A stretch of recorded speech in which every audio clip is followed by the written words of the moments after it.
Hey everyone, got a couple new cars in the collection today.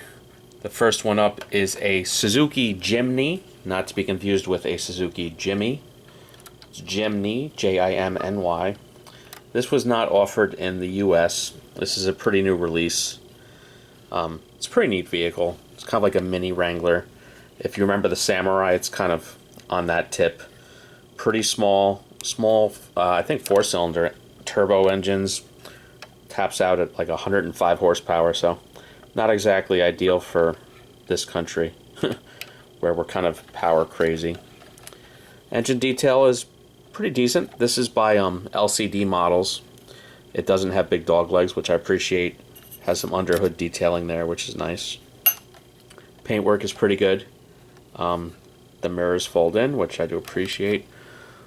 Wheels and tires are pretty good. Metal brake discs. You have pretty good under chassis detailing. This comes in a variety of colors. I got this from eBay from I think Japanese seller, Chinese seller. Good price, $75. Reasonable shipping of $15, but man was it slow. It's kind of nice, all the interior detailing, the fold down seats. Pretty neat.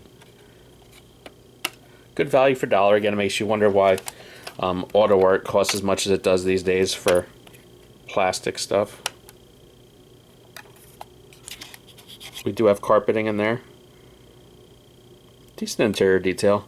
Not the most convincing decal for the interior pattern, but $75 at that price. I'm not mad at it for opening diecast. We do have open mesh in the grille. So overall, pretty nice diecast. The package, nothing too exciting. Enclosed box, tiny box. Denotes the color. And of course, up next is one of the cars from my American Excellence haul. This is the Bugatti Chiron. I've wanted these for a while. This is by GT Autos, which is Welly's kind of higher end. Almost everyone makes this car lately. You can get a composite opening auto art, which would have been my first choice. This retails for about $100-ish. Paint's okay. There's a little bit of zinc pest, but I mean that obviously doesn't affect composite because, well, it's not metal, but it affects older metal like this. You don't have open mesh. I actually didn't have to fix this one. This was a return for paint issues. Besides the zinc pest, I'll give the contestants at home a second to guess what's wrong with this. And if you haven't figured it out, look at the A-pillars. Someone returned it over that. And I'm willing to bet a good amount of this production run had that issue. And I don't know. It's a $100 car, $129 car, and I'll be honest, I don't even think I paid 10% of that. So, I don't know, would you keep it in your collection? Or would that issue bother you so much that, you know, you'd kick it out? I don't know, I'm pretty happy to have it at the price I paid. Pretty neat overall. I mean, it's not my favorite car, to be honest with you. I mean, it's approaching 1,500 horsepower. That's cool, 4 turbos, but I don't know. It doesn't really do it for me. It's better looking than the Veyron, which the Chiron replaced. Slightly flocked carpeting. Not the greatest interior, but not bad. There is some underhood detail if I can get the hood open. It wants to open. There you go. You've got big dog legs.